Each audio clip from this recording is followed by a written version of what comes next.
بسم الله الرحمن الرحيم.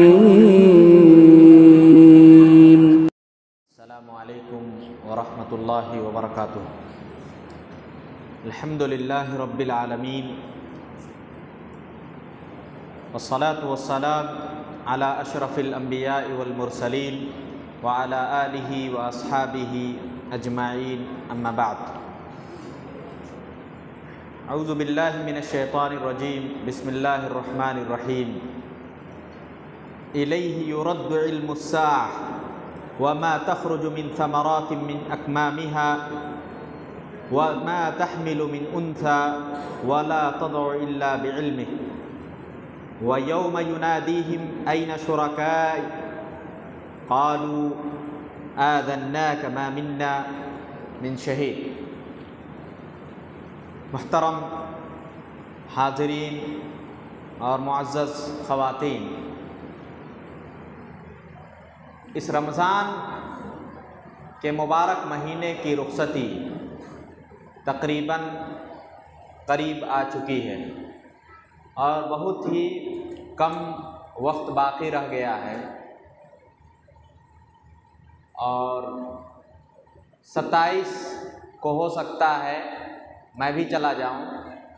3 پارے جو ہیں وہ بچ جائیں گے، تو 3 پارے میں کوشش یہ کر رہا ہوں کہ کچھ اہم نکات جو آخر کے 28، 29، 30 کے پارے ہیں اس کا کچھ حصہ کہ کچھ خلاصے آپ کے سامنے پیش کر دوں، کیونکہ 2 دن صرف بچے ہیں، کل اور پرسوں، تو اس میں ہو سکتا ہے کہ وقت نہ ملے. اور پھر سیرت کے کچھ اہم چیزیں جو باقی رہ گئی تھی، اور اس میں فجر کے بعد طاق راتوں میں فجر کے بعد ہم لوگ چھوڑ دے رہے تھے کہ رات بھر لوگ جگے ہوتے ہیں، لیکن مجھے لگتا ہے کہ فجر کے بعد درس رکھنا ہوگا، کیونکہ میں چاہتا ہوں کہ سیرت کی بھی کچھ موٹی موٹی باتیں آپ لوگوں کے ذہنوں میں آ جائیں. تو انشاءاللہ کل صبح بھی فجر کے بعد بھی درس رہے گا، ابھی بھی درس رہے گا، کل عصر کے بعد بھی رہے گا، اور اس کے بعد بھی اگر موقع ملا تو رہے گا درس. تو میں کوشش کر رہا ہوں کہ اس کو ختم کروں. بسم اللہ الرحمن الرحیم. آج 25ویں پارے کی تلاوت کی گئی، جس میں سب سے پہلی آیت اللہ تعالیٰ جن چیزوں کو اپنے ساتھ خاص کیا ہے اس کا تذکرہ کیا کہ اللہ تعالیٰ جانتا ہے کہ خوشوں میں کیا ہے اور ماں کے پیٹوں میں کیا ہے، اور یہ چیز صرف اللہ ہی جان سکتا ہے. گویا کہ اس کا تذکرہ اس سے پہلے بھی گزر چکا ہے ان 5 چیزوں کے ساتھ کہ 5 چیزوں کو اللہ کے سوا کوئی اور نہیں جانتا. اس کے بعد اللہ تعالیٰ نے کہا سنریہم آیاتنا فی الآفاق وفی انفسہم. اللہ تعالیٰ نے کہا کہ ہم ہماری نشانیاں ان کے اندر دکھائیں گے اور جہان میں دکھائیں گے. مطلب کیا ہے اس کا مطلب یہ ہے کہ اللہ تعالیٰ کہتا ہے کہ تمہارے اندر بھی نشانی ہے، اور دنیا میں جہاں بھی جاؤ نشانیاں ہی نشانیاں ہیں. تمہارے بدن میں جو چیزیں جو اعضاء پائے جاتے ہیں اس کو دیکھ لو، تمہارے لیے تمہاری عبرت کے لیے وہ کافی ہے. اور اسی طرح جب زمین میں چلو پھرو تو وہاں پہ نشانیاں ہیں. جب سورج کو دیکھتے ہو، چاند کو دیکھتے ہو، زمین کو دیکھتے ہو، کیا یہ ایسے ہی پیدا ہو گئے؟ کیا اس کے پیچھے کوئی مقصد نہیں ہے؟ کیا اس کے پیچھے کوئی پیدا کرنے والا نہیں ہے؟ یعنی دنیا میں جب چلو گے تو تم ہماری نشانیوں کو دیکھو گے، اور جب تم اپنی ذات میں غور کرو گے تب بھی تم ہماری نشانیوں کو دیکھو گے. گویا کہ اللہ تعالیٰ یہ کہتا ہے کہ تم جہاں بھی نظر دوڑاؤ گے میری قدرت کے نشانیوں کو پاؤ گے. اس کے بعد سورہ شورى شروع ہوتی ہے. اس صورت میں ام القریٰ کا تذکرہ یعنی مکہ کا تذکرہ ہے، اور مکہ کو ام القریٰ سے تعبیر کیا، یعنی گاؤں کی مائیں، گاؤں کی ماں۔ کیونکہ یہ ام القریٰ کیوں ہے؟ مکہ ام القریٰ اس لیے ہے کہ اس کی دعوت جب پھیلنے لگی اس کے اطراف و اکناف میں، تو گویا کہ مکہ نے اپنے اطراف کی بستیوں کو کھا لیا، اپنی بستیوں کو، یعنی اسلام اس میں داخل ہوتا گیا اور وہ لوگ اسلام میں داخل ہوتے گئے۔ تو اس طرح ام القریٰ ہے یہ، اور اس وجہ سے بھی کہ یہ سارے لوگوں کے جمع ہونے کی جگہ ہے، یہ ام القریٰ ہے، مکہ کے تعلق سے تذکرہ کیا۔ سورہ شورا جو ہے، شورا کہتے ہیں مشورہ کو، یعنی آپس میں کسی بات کے لیے کوئی بھی فیصلہ لینا ہے، کوئی بھی اہم فیصلہ لینا ہے تو اس میں ایک دوسرے سے مشورہ کرنا۔ اللہ تعالیٰ نے کہا وَشَاوِرْهُمْ فِي الْأَمْرِ، کہ کسی بھی معاملے میں آپ ان سے مشورہ کریں۔ مشورے کی اہمیت آپ اس بات سے لگا سکتے ہیں کہ اللہ کے رسول اگر چاہتے تو کوئی بھی فیصلہ، جیسے غزوہ خندق کا موقع تھا، وہاں پہ اللہ کے رسول اگر چاہتے تو اپنے سے فیصلہ لے لیتے۔ غزوہ احد کا موقع تھا، وہاں پہ چاہتے تو اللہ کے رسول فیصلہ لے لیتے کہ ہم یہ باہر نکل کے لڑنا ہے یا اندر ہی سے رہ کر لڑنا ہے، لیکن اللہ کے رسول نے ایسا نہیں کیا، بلکہ اپنے صحابہ سے مشورہ کیا۔ مشورہ کرنے سے برکت ہوتی ہے۔ آپ جب بھی کسی اہم، یعنی عمومی جب کام کرنے جائیں، خود گھر کے کوئی اہم کام میں قدم بڑھائیں تو وہاں بھی مشورہ کریں، اپنی بیوی سے مشورہ کریں، اپنے بچوں سے مشورہ کریں، اپنے خاندان والوں سے مشورہ کریں، مشوروں میں برکتیں ہیں۔ اسی لیے اللہ کے رسول اکثر ایسا ہوتا کہ وہ کسی بھی چھوٹا معاملہ ہو یا بڑا معاملہ ہو، اللہ کے رسول اپنے صحابہ سے، اپنے گھر والوں سے مشورہ کیا کرتے تھے۔ اس کے بعد عقیدے کا ایک مسئلہ ہے۔ اللہ تعالیٰ نے کہا لیس کمثلہ شیء وہو السمیع البصیر، اللہ تعالیٰ نے کہا کہ اس کے جیسا کوئی نہیں اور وہ سننے والا، دیکھنے والا ہے۔ اس میں دو فرقوں کا رد ہے۔ ایک فرقہ وہ ہے جو کہتا ہے کہ اللہ کے کوئی صفات ہیں ہی نہیں، یعنی جس فرقے کو ہم نام دیتے ہیں معطلہ، جو اللہ کے صفات کو بیکار کر دیتا ہے، یعنی ان کے صفات کو نہیں مانتا ہے، وہ طبقہ ہے معطلہ، جس نے اللہ کے صفات کو نہیں مانا۔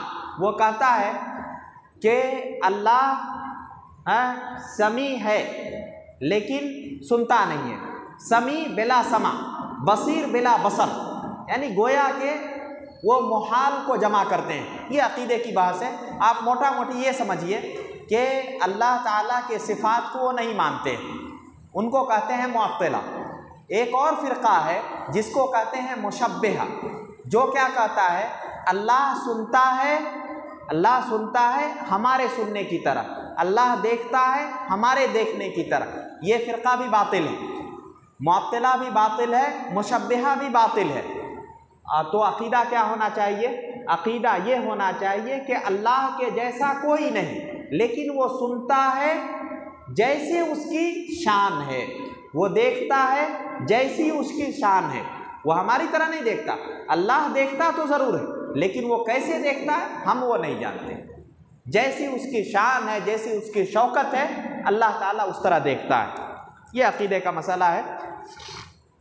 اس کے بعد اللہ تعالیٰ نے کہا من کان یرید حرث الآخرہ نزد لہ فی حرثہ ومن کان یرید حرث الدنیا نؤتہ منہا وما لہ فی الآخرۃ من نصیب۔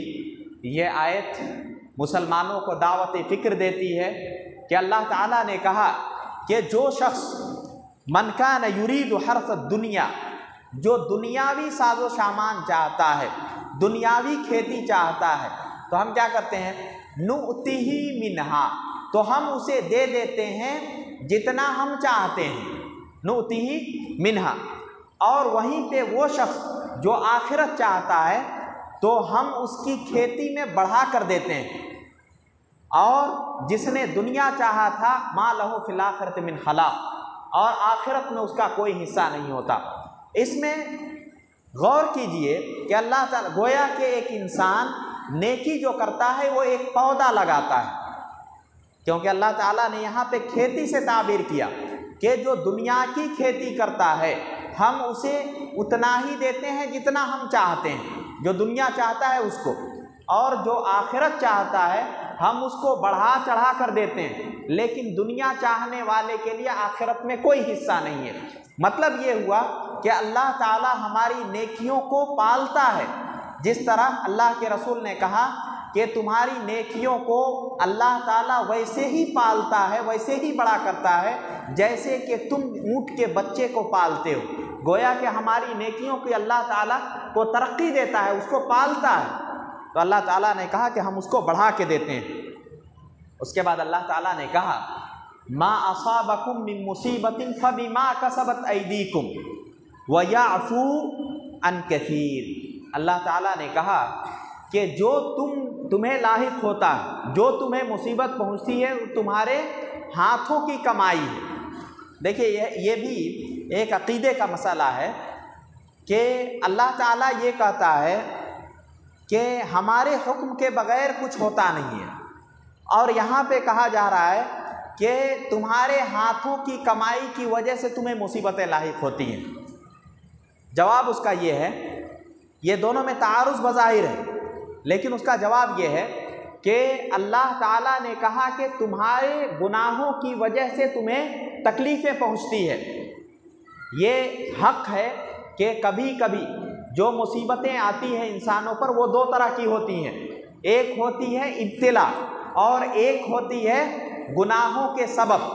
آپ نے گناہ کیا اور گناہ کی وجہ سے اللہ کسی مصیبت میں آپ کو ڈال دیا، یہ ایک ہوتا ہے۔ دوسرا یہ کہ اللہ تعالیٰ آزماتا ہے، آزمائش میں ڈالتا ہے، لیکن انسانوں کو اس پر کہنے کا اختیار نہیں ہے۔ انسانوں کو، کسی انسان کو یہ کہنے کا حق نہیں ہے کہ تو برا تھا اس لیے تو اس مصیبت میں لاحق ہوا۔ کیوں؟ وہ اس وجہ سے کہ وہ انسان یہ نہیں جانتا ہے کہ وہ اس کو آزمائش لاحق ہوئی ہے یا اس کے گناہ کے سبب اس کو یہ مصیبت میں گرفتار کیا گیا ہے۔ اس وجہ سے کسی کو یہ اختیار نہیں ہے کہ وہ کسی کو طعنہ دے۔ کسی پر بھی مصیبت آتی ہے، یہ دو صورتیں ہو سکتی ہیں، یا تو آزمائش ہے یا اس کے گناہ کے سبب ہے۔ اور اللہ تعالیٰ کی مشیت، اللہ تعالیٰ کے چاہے بغیر تو کچھ ہو نہیں سکتا ہے، چاہے اچھا ہو یا برا ہو، تو اس میں اللہ کی مشیت تو ہوتی ہی ہے۔ یہ جواب ہے اس کا۔ اس کے بعد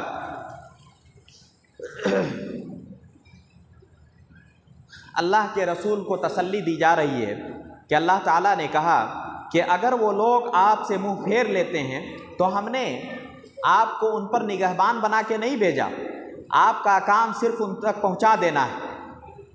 اللہ تعالیٰ نے رسول کو یہ تسلی دی کیونکہ اللہ کے رسول سب سے زیادہ حریص تھے کہ کوئی اسلام قبول کر لے۔ اپنے چچا کو وہ کہتے رہے، گڑ گڑاتے رہے کہ کم سے کم کلمہ کہہ لیجئے۔ ان کے سامنے خوشی کی کوئی بات سب سے بڑی نہیں ہو سکتی تھی، سب سے بڑی بات وہی ہوتی تھی کہ ان کے ہاتھ پر کوئی اسلام قبول کر لے۔ لَأَن يَهْدِيَ اللَّهُ بِكَ رَجُلًا وَاحِدًا خَيْرٌ لَكَ مِنْ أَن يَكُونَ لَكَ مِنْ حُمُرِ النَّعَمِ۔ اللہ کے رسول نے کہا کہ تمہارے ہاتھ پر ایک آدمی اسلام قبول کر لے، یہ اس سے بہتر ہے کہ سرخ اونٹوں کا ریوڑ ہے تمہارے پاس، سرخ اونٹ ہو تمہارے پاس، اس سے بہتر ہے کہ تمہارے ہاتھ پر کوئی آدمی اسلام قبول کر لے۔ اس کے بعد اللہ تعالیٰ نے کہا کہ آسمانوں اور زمین کی ملکیت اللہ کے لیے ہے۔ اللہ تعالیٰ جسے چاہتا ہے، جو چاہتا ہے پیدا کرتا ہے۔ اس کے بعد اللہ تعالیٰ نے کہا یَهَبُ لِمَن يَشَاءُ إِنَاثًا وَيَهَبُ لِمَن يَشَاءُ الذُّكُورَ۔ اللہ تعالیٰ نے کہا کہ اللہ جسے چاہتا ہے بیٹی دیتا ہے اور جسے چاہتا ہے بیٹا دیتا ہے۔ یہاں پہ دو باتیں سمجھنے کی ہے۔ پہلی بات تو یہ کہ اللہ تعالیٰ نے کہا کہ یہ ہبہ، ہدیہ، یہ عطیہ ہے۔ جو اولاد اللہ تعالیٰ انسان کو عطا کرتا ہے یہ عطیہ ہے، اور عطیہ کسی کو جبرن نہیں لیا جا سکتا۔ جبرن ہدیہ جو ہے کسی سے جبرن لیا جاتا ہے؟ نہیں نا، عطیہ جو ہے جبرن نہیں لیا جاتا، وہ اپنی خوشی سے دیتا ہے، وہ اپنی خوشی سے دیتا ہے۔ گویا کہ اللہ تعالیٰ جس کو اولاد دیتا ہے یہ عطیہ ہے، یہ واجب نہیں ہے اللہ پر کہ وہ دے ہی، بلکہ اللہ تعالیٰ کہتا ہے یَهَبُ لِمَن يَشَاءُ۔ اللہ تعالیٰ جسے چاہتا ہے یہ عطیہ عطا کرتا ہے، حالانکہ اس پر اس کا کوئی حق نہیں ہے، واجب نہیں ہے کہ اللہ تعالیٰ دے ہی۔ تو پتہ یہ چلا کہ انسان کو جو اولاد ہوتی ہے یہ اللہ کی ایک نعمت ہے، اللہ کی ایک نعمت ہے، وہ اس نعمت کو جسے چاہے دے، جسے چاہے نہ دے، اس میں انسان کا کوئی اختیار نہیں ہے، کوئی کسی عورت کا اختیار نہیں ہے، کسی مرد کا اختیار نہیں ہے۔ اس لیے کسی بھی انسان کو یہ حق ہرگز نہیں بنتا کہ وہ اپنی بہو کو طعنہ دے، اپنی بہو کو یہ کہے کہ اس کو اولاد نہیں ہو رہی ہے۔ یہ اللہ پر اعتراض ہے۔ اگر کوئی عورت یا کوئی شخص کسی عورت کو اس بات کا طعنہ دے کہ تجھے اولاد نہیں ہے، تو گویا کہ وہ اللہ کی مشیت پر انگلی اٹھا رہا ہے، گویا کہ وہ اللہ کی اس مشیت سے ناراض ہے، گویا کہ وہ اللہ پر اعتراض کر رہا ہے۔ اس لیے وہ لوگ، اور خصوصاً وہ ساس جو اپنی بہو کو طعنہ دیتی ہے، وہ متنبہ رہے، گویا کہ اس کے اس قول سے اللہ پر اعتراض ثابت آتا ہے۔ اس لیے اللہ تعالیٰ نے کہا کہ یہ عطیہ ہے، ہم جسے چاہیں دیں، جسے چاہیں نہ دیں۔ یہ پہلی چیز ہوئی۔ دوسری بات اس میں اللہ تعالیٰ نے اس میں اناث کو مقدم کیا۔ کیا کہا؟ یَہَبُ لِمَن یَشَاءُ إِنَاثًا وَیَہَبُ لِمَن یَشَاءُ الذُّکُورَ۔ پہلے لڑکوں کا تذکرہ نہیں کیا۔ دیکھیے قرآن میں ہر حرف وہ پہلے لایا جائے اس کا بھی مطلب ہے، بعد میں لایا جائے اس کا بھی مطلب ہے، زیادہ الفاظ میں کہے جائیں اس کا بھی مطلب ہے، ایک لفظ میں کہا جائے اس کا بھی مطلب ہے۔ یعنی قرآن کی تقدیم، تاخیر، تفصیل، اجمال، ہر چیز میں نقطہ ہے، ہر چیز میں حکمت ہے۔ یہاں پہ اللہ تعالیٰ نے لڑکیوں کو مقدم کیا، پہلے لڑکیوں کو کہا کہ اللہ تعالیٰ جسے چاہتا ہے لڑکیوں کی شکل میں عطیہ پیش کرتا ہے، اور جسے چاہتا ہے لڑکے دیتا ہے۔ یہاں پہ آپ غور کریں کہ اللہ تعالیٰ نے اس آیت میں ایسے کہا، مقدم کیا لڑکیوں کو، اور اللہ کے رسول نے اپنی حدیث میں کہا کہ جس کی 2 بیٹیاں ہوں اس کی اچھی تربیت کرے، پھر اس کو شادی کرا دے تو اس کے لیے جنت ہے۔ یہ دونوں جگہوں میں کس کی فضیلت ملی؟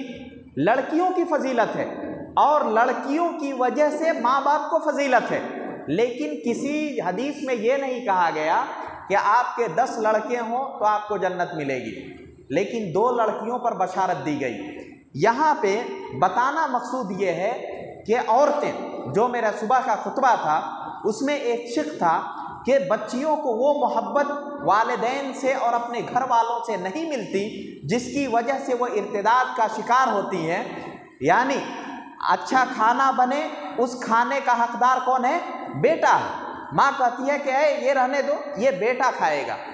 برا کھانا ہو گیا تو بیٹی کو، باپ جو ہے وہ بیٹی سے زیادہ محبت کرتا ہے، یہ مشاہدہ ہے۔ لیکن ماں جو ہے بیٹے سے زیادہ محبت کرتی ہے، اور اکثر اوقات گھر میں کون ہوتے ہیں؟ اکثر اوقات ماں ہوتی ہے۔ ماں کو پوری توجہ ماں کی بیٹے کو ملتی ہے، اور بیٹی اسی وقت ہر وقت گھر میں ہوتی ہے، وہ دیکھتی ہے کہ میری اہمیت اتنی نہیں ہے جتنی بیٹے کی ہے۔ اچھا کھانا بنا بیٹے کو، اچھی گاڑی آئی بیٹے کو، اچھے کپڑے آئے بیٹے کو۔ یہ تفریق کیوں؟ یہ محبت نہ ملنے کی وجہ سے بیٹیاں کیا کرتی ہیں کہ باہر جاتی ہیں اور کوئی بھی اس سے تھوڑی ہمدردی دکھائے تو اپنا ایمان بیچ دیتی ہیں۔ ارتداد کا ایک اہم سبب یہ بھی ہے۔ لڑکیوں سے میں یہ کہوں گا کہ اللہ تعالیٰ نے جب آپ کو مقدم کیا، اللہ کے رسول نے آپ کی پیدائش پر بشارت سنائی، تو آپ کی بھی ذمہ داری بنتی ہے، لڑکیوں کی ذمہ داری بنتی ہے کہ وہ بھی اپنے وقار کو سمجھیں۔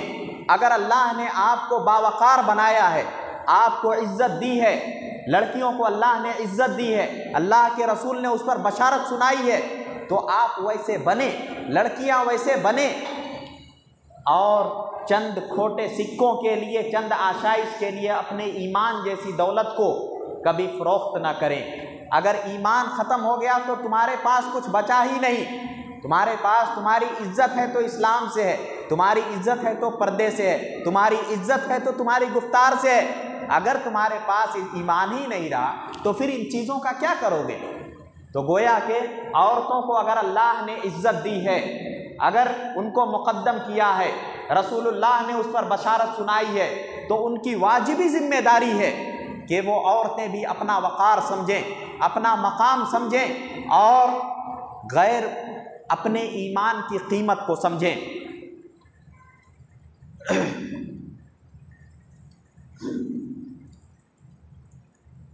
اس کے بعد اللہ تعالیٰ نے وحی کا تذکرہ کیا کہ اللہ تعالیٰ اپنے بندوں سے کس کس طریقے سے بات کرتا ہے۔ اللہ تعالیٰ اپنے بندوں سے جو بات کرتا ہے، ایک تو ہے نماز میں ہم اللہ سے گفتگو کرتے ہیں، لیکن حقیقتاً گفتگو اللہ کیسے کرتا ہے؟ 3 طریقوں سے اللہ اپنے بندوں سے ہم کلام ہوتا ہے۔ ایک طریقہ وہ ہے جو طریقہ یعنی اللہ تعالیٰ نے حضرت موسیٰ سے کلام کیا، یعنی وہ کلام کیا ڈائریکٹ، اللہ نے پکارا، حضرت موسیٰ نے سنا ڈائریکٹ، یعنی ان کی باتوں کو موسیٰ نے سنا، موسیٰ کی باتوں کو اللہ تعالیٰ نے سنا۔ جیسے اللہ کے رسول جب گئے معراج میں، اللہ تعالیٰ نے ان سے کہا، اللہ کے رسول نے سنا، ٹھیک ہے، یہ ایک طریقہ تھا۔ لیکن مخلوق میں سے کسی نے بھی اور کسی کی نگاہوں میں وہ طاقت نہیں ہے کہ اللہ تعالیٰ کو اپنی ان نگاہوں سے دیکھ سکے، تو کسی نے اپنی ان نگاہوں سے اللہ تعالیٰ کو نہیں دیکھا، لیکن ہم کلام ہوئے، انہوں نے اللہ کی بات کو سنی، اللہ نے ان کی باتوں کو سنا۔ ایک طریقہ یہ ہوا۔ دوسرا طریقہ، اللہ تعالیٰ اپنی بات کو حضرت جبرائیل کے تھرو اللہ کے رسول کے پاس بھیجا، یا دوسرے انبیاء جو گزر چکے تھے ان کے پاس بھیجا، یعنی اپنی بات فرشتے کو کہا، فرشتے نے لے جا کر پہنچایا، یہ دوسرا طریقہ ہے۔ تیسرا طریقہ اللہ تعالیٰ اپنے بندوں سے ہم کلام کیسے ہوتا ہے، وہ ان کے الہام کہتے ہیں کہ ان کے دل میں وہ بات اللہ تعالیٰ ڈال دیتا ہے، اور پھر وہ جیسے ہم نے کہاں پڑھا تھا، ہم نے جانا تھا حضرت موسیٰ علیہ السلام کی ماں کے دل میں اللہ تعالیٰ نے خیال ڈالا کہ تم ان کو دودھ پلاتی رہو، پھر ان کو دریا میں ڈال دو۔ یہ سب باتیں کیا ہوئی تھی؟ یہ سب ان کے دل میں اللہ تعالیٰ نے ڈالا تھا۔ اس کے بعد سورہ زخرف شروع ہوتی ہے۔ اس صورت میں اللہ تعالیٰ نے کہا وَمَا يَأْتِيهِم مِّن نَّبِيٍّ إِلَّا كَانُوا بِهِ يَسْتَهْزِئُونَ۔ اللہ کے رسول کو اس آیت میں بھی تسلی دی گئی کہ جب بھی کسی قوم کے پاس کوئی رسول آیا تو لوگوں نے ان کا مذاق اڑایا، اس لیے آپ کو دل برداشتہ ہونے کی ضرورت نہیں ہے، آپ کو کبیدہ خاطر ہونے کی ضرورت نہیں ہے، آپ کو دل چھوٹا کرنے کی ضرورت نہیں ہے۔ اگر آپ کا وہ لوگ مذاق اڑاتے ہیں تو آپ کو گھبرانے کی ضرورت نہیں ہے، کیونکہ جو بھی نبی آیا اور جس نے بھی اسلام کی دعوت دی، اسلام اصلاح ہے، لیکن جو بھی اس دین کو لے کر آئے ان کو فسادی کہا گیا اور ان کا مذاق اڑایا گیا۔ اس کے بعد جب ہم سواریوں پہ سوار ہوتے ہیں تو ہمیں کیا پڑھنا چاہیے، اس کا تذکرہ ہے۔ کہا کہ سبحان الذی سخر لنا ھذا وما كنا له مقرنین وانا الی ربنا لمنقلبون، یہ آیت ہے اور اللہ کے رسول کی حدیث ہے جو دعا سکھائی گئی۔ آپ سواریوں پر سوار ہوتے ہوئے دعائیں پڑھ کر بیٹھیں، اللہ آپ کی حفاظت کرے گا۔ دعاؤں کا اہتمام اپنی زندگی میں کبھی نہ چھوڑیں، کیونکہ بسم اللہ مجریہا و مرساہا جو ہم لوگوں نے پہلے پڑھا تفسیر میں کہ اللہ کے نام سے چلتی ہے، اللہ کے نام سے رکتی ہے۔ مثال کے طور پر آپ گاڑی ایک دم 2 ٹنچ لے کر نکلے لیکن بریک فیل ہو گیا، آپ کچھ نہیں کر سکتے، کچھ بھی ہو سکتا ہے۔ اسی لیے کبھی بھی گاڑی پر بیٹھیں تو اللہ تعالیٰ نے خود یہ دعا سکھائی کہ سواری پر چڑھنے کی دعائیں پڑھ کر بیٹھا کریں۔ اور موجودہ دور میں جتنے حادثات ہو رہے ہیں، نسأل اللہ السلامۃ والعافیہ۔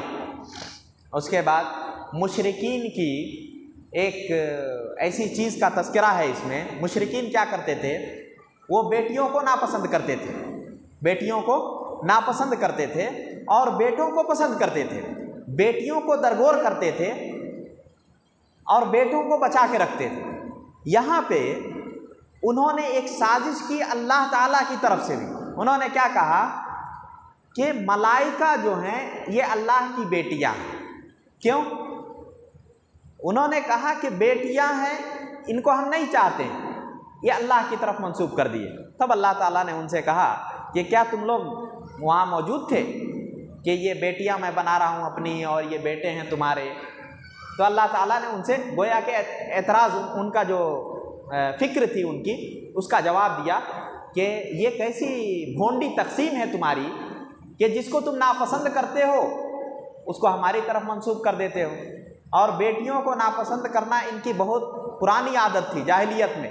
اور یہ الگ بات ہے کہ آج جس طرح وہ لوگ، وہ جاہلیت کے دور سے زیادہ مشکل دور ہے ابھی۔ کیسے؟ اس سے زیادہ مشکل دور اس لیے ہے کہ وہ لوگ بیٹیوں کو درگور کب کرتے تھے؟ دنیا میں آ کے دنیا میں چند سال گزارتے یا کچھ دن تو وقت دیتے ان بیٹیوں کو، لیکن آج کیا ہوتا ہے؟ آج سونوگرافی یا کون گرافی سے پتہ لگ جاتا ہے، اور پتہ لگنے کے بعد اس کو دنیا میں آنے سے پہلے پیٹھی میں مار دیا جاتا ہے۔ تو گویا کہ ان جاہلوں سے بڑے جاہل تو ہم لوگ ہیں جو ایسا کرتے ہیں کہ بیٹی کا پتہ لگتے اس کو پیٹھی میں مار دیتے ہیں۔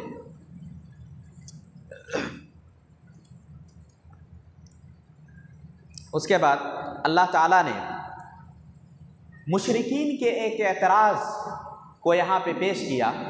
مشرکین کا ایک اعتراض تھا کہ یہ قرآن نازل ہوا، ٹھیک ہے ہم مانتے ہیں، مشرکین کا، یہودیوں کا نہیں، مشرکین کا ایک اعتراض تھا کہ ٹھیک ہے قرآن نازل ہوا قریش کے ایک شخص پہ، تو ایسا کیوں نہیں ہوا کہ دو بڑی بستیوں میں جو سب سے مالدار، سب سے بڑا شخص تھا اس کے اوپر نازل ہوتا؟ یہ کون تھے؟ مکہ اور طائف، یہ دو شہر تھے اس وقت جو متمدن تھے، یعنی جن کی شہرت تھی۔ یہ دونوں شہروں میں دو شخص تھے، اور ان کی طرف ایک کا طائف میں جو تھے اس کا نام تھا حبیب ابن عمر، اور اس میں جو تھا مکے میں ایک شخص تھا۔ یہ دونوں کو یہ سوچ رہے تھے کہ ان میں سے کسی پر نبوت کیوں نہیں نازل ہوئی؟ نبوت کیوں کہ اللہ کے رسول کیا تھے؟ یتیم تھے، یتیم تھے، بچپن ہی میں ان کے سہارے ٹوٹ گئے، باپ نہیں، دادا مر گئے، ماں نہیں۔ تو انہوں نے سوچا کہ یہ بے سہارے شخص کو یہ نبوت کیوں دی گئی؟ یہ نبوت ایسے شخص کو دی جاتی جو ہر طرح سے مضبوط ہوتا۔ تب اللہ تعالیٰ نے کہا اہم یقسمون رحمت ربک، کیا یہ لوگ آپ کے رب کی رحمت کی تقسیم کریں گے؟ کیا یہ کہیں گے کہ نبوت فلاں کو دی جائے تو فلاں کو دی جائے گی؟ یعنی گویا کہ اللہ تعالیٰ نے ان پر اعتراض کیا اور ان کا جواب دیا کہ تم کون ہوتے ہو یہ کہنے والے کہ یہ نبوت فلاں جگہ جانی چاہیے، فلاں شخص پر اترنی چاہیے، فلاں شخص نبی ہونا چاہیے؟ تم کون ہوتے ہو؟ نہ تم نے ایک چینٹی پیدا کی، نہ تم نے ایک مکھی پیدا کی، نہ تم اپنے بھلے برے کو جان سکتے ہو۔ تم ہو کون یہ کہنے والے؟ تم ہو کون یہ کہنے والے کہ یہ نبوت فلاں جگہ اترنی چاہیے تھی؟ تو گویا کہ اللہ تعالیٰ نے ان کو پھٹکار لگائی، ان کو ڈانٹا کہ تم کون ہوتے ہو ایسا اعتراض کرنے والے کہ یہ نبوت فلاں کو ملنی چاہیے، فلاں کی جگہ جانی چاہیے، ہم جسے چاہیں گے اسے ہم نبی بنائیں گے۔ تو گویا کہ اللہ تعالیٰ نے ان کو پھٹکار لگائی۔ اس کے بعد ایک بہت اہم آیت اللہ تعالیٰ نے کہا وَمَن يَعْشُ عَن ذِكْرِ الرَّحْمَنِ نُقَيِّضْ لَهُ شَيْطَانًا فَهُوَ لَهُ قَرِينٌ۔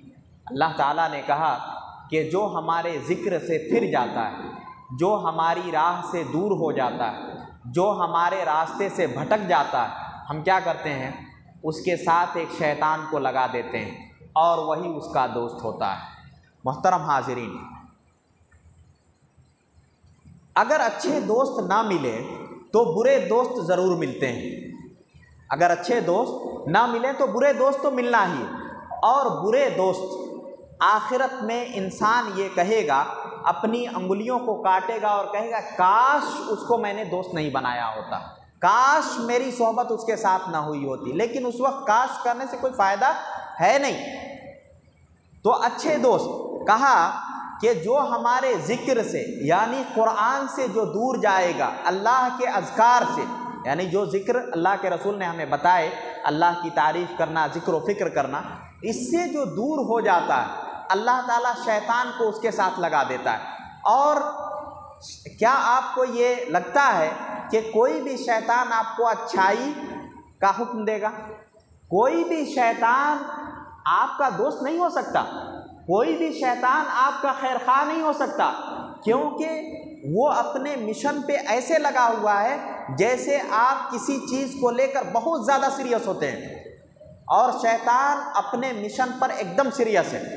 اور اسی لیے قرآن جگہ جگہ یہ کہتا ہے کہ وہ آپ کے عمل کو اچھا بنا کر پیش کرے گا، آپ برا کریں گے اس کو بھی اچھا دکھائے گا۔ یہ شیطان کا عمل ہے۔ اسی لیے آپ قرآن سے قریب ہیں، آپ کے گھر میں کم سے کم کچھ بچوں کو تو حافظ ضرور بنائیں۔ آپ دنیا میں جو کرانا ہے کرائیے، لیکن آپ میں سے اکثر تاجر ہیں، بزنس مین ہیں، آپ لوگوں کو چاہیے کہ آپ اپنے بچوں کو حافظ بنائیں، حافظ بنائیں، عالم بنائیں، کیونکہ آپ تجارت میں ہیں، اور تجارت میں رہنے والے عام طور سے لوگ بزنس مین بنتے ہیں، اور ایسی صورت میں اس کو معاش کا کوئی مسئلہ ہے نہیں، اس کے ساتھ معاش کا مسئلہ نہیں ہے۔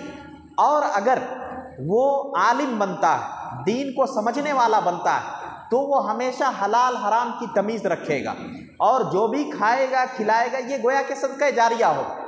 اور دکان میں بیٹھے ہوئے تجارت کرتے ہوئے اس کی زبان سے ہمیشہ قرآن کا ورد چالو رہے گا۔ اس سے زیادہ ایک حافظ کو مزہ نہیں آتا ہے کسی چیز میں۔ قرآن جس کو یاد ہو، ہم لوگ پڑھنا چاہتے ہیں، تھوڑا پڑھتے ہیں اٹک جاتے ہیں، لیکن جو حفاظ ہوتے ہیں وہ لوگ پڑھتے جاتے ہیں، مزہ آتا رہتا ہے۔ اور اللہ تعالیٰ قیامت کے دن کہے گا پڑھتا جا چڑھتا جا، یعنی پڑھتا جا، تیری منزلیں جتنی پڑھتا جائے گا بلند ہوتی جائیں گی۔ تو یہ بہت بڑی نعمت ہے، اور صرف 3-4 سال کی محنت اگر بچہ کر لیتا ہے اور پھر والدین اس پر نگرانی رکھتے ہیں، تو وہ سمجھیے ایسا تاجر، ایسا تجارت کرنے والا جس کو قرآن بھی یاد ہے، شریعت بھی یاد ہے، شریعت پہ چل رہا ہے، تو گویا کہ وہ اللہ کے رسول کے ایک دم نقش قدم پہ چل رہا ہے۔ کیوں؟ اللہ کے رسول تاجر تھے، تجارت کیا کرتے تھے، اور اللہ کے رسول کو قرآن بھی یاد تھا اور شریعت کی تو تعلیم دیتے ہی تھے۔ تو ایسا شخص جو اپنے بچوں کو حافظ بنائے اور پھر اس کو دین کی تعلیم دے دے، پھر دنیا کے کسی بھی میدان میں چھوڑ دے، اس کو کوئی فرق نہیں پڑے گا، اور اس کو کوئی بھی دنیا کی گمراہی اسے اپنے لپیٹ میں نہیں لے سکتی ہے۔ اور اس کے بعد آپ کسی بھی میدان میں بھیجیں۔ اکبر الہ آبادی نے کہا تھا، تم شوق سے کالج میں پڑھو، پارک میں کھیلو، تم شوق سے کالج میں پڑھو، پارک میں کھیلو، جائز ہے غباروں میں اڑو، چرخ پہ جھولو، پر ایک سخن بندے عاجز کی رہے یاد، اللہ کو اور اپنی حقیقت کو نہ بھولو۔ یہ اکبر الہ آبادی نے کہا تھا کہ کچھ بھی کرو دنیا میں، موج مستی جو کرنا ہے کرو، اللہ نے آپ کو دیا ہے، خوب گھومو، ہواؤں میں اڑو، کالج میں پڑھو، پارک میں جا کے کھیلو کودو، سب کچھ کرو، لیکن ایک نصیحت یاد رکھنا کہ تم اللہ اور اپنی حقیقت کو نہیں بھولنا۔ یہ دونوں چیزوں کو نہیں بھولنے کے لیے آپ کو اپنے بچے کو دینی تعلیم دینی ہوگی، قرآن کو سکھانا ہوگا، تب جا کے یہ دونوں حقیقتوں کو وہ شخص نہیں بھولے گا۔ اس کے بعد اللہ تعالیٰ نے کہا، الاخلاء یومئذ بعضهم لبعض عدو الا المتقین۔ اللہ تعالیٰ نے کہا کہ بہت خاص دوست جو ہوں گے قیامت کے دن آپس میں بڑے دشمن ہوں گے۔ ایک بت کا پجاری اپنے بت سے بہت زیادہ محبت کرتا ہے، لیکن قیامت کے دن وہ سب سے بڑا دشمن سمجھے گا، یہاں تک کہ اللہ سے گزارش کرے گا کہ وہ معبود جس کو ہم پوجا کرتے تھے اس کو لاؤ، ہم اپنے پیروں کے نیچے کچل دیں، یکون من الاسفلین، تاکہ وہ بیکار ہو جائے، ہم ان کے پیروں تلے ان کو کچل دیں، ان کی کوئی حقیقت باقی نہ رہے۔ تو گویا کہ ایسے دوست جو ہمیں گمراہ کرتے ہیں قیامت کے دن وہ آپس میں ایک دوسرے کے دشمن ہوں گے۔ اس کے بعد اللہ کے رسول سے کہلوایا جا رہا ہے کہ آپ کہہ دیجئے کہ اگر اللہ کا کوئی بیٹا ہوتا تو میں اس کی پوجا کرنے والا پہلا شخص ہوتا. یعنی اللہ کے رسول یہ کہنا چاہ رہے ہیں کہ اللہ کے رسول کا اگر بیٹا ہوتا تو میں سب سے زیادہ حقدار تھا کہ اس کی تکریم کروں, اس کی عزت کروں اور اس کو سجدہ کروں. لیکن ایسا کچھ ہے نہیں. اللہ نے اپنے نہ بیوی ہے اللہ کی, نہ بیٹا ہے, نہ خاندان ہے. اللہ اکیلا ہے, وحدہ. قل هو اللہ احد اللہ الصمد. اس کے بعد سورہ دخان شروع ہوتی ہے. اللہ تعالیٰ نے کہا انا انزلناہ فی لیلۃ مبارکہ انا کنا منذرین. یعنی قرآن کے بارے میں کہا گیا کہ یہ آج جس رات میں ہم بیٹھے ہیں, اللہ تعالیٰ ایسی راتوں میں, انہی راتوں میں اللہ تعالیٰ نے قرآن کو نازل کیا. اور ان راتوں میں کیا ہوتا ہے, فیہا یفرق کل امر حکیم, اس میں بہت بڑے بڑے معاملات اور اس میں طے پاتے ہیں. ان راتوں میں اللہ تعالیٰ بہت بڑے بڑے فیصلے کرتا ہے. اس کے بعد کفار کا تذکرہ کر کے اللہ تعالیٰ نے کہا کہ فما بکت علیہم السماء والارض وما كانوا منظرین, کہ کفار جب ہلاک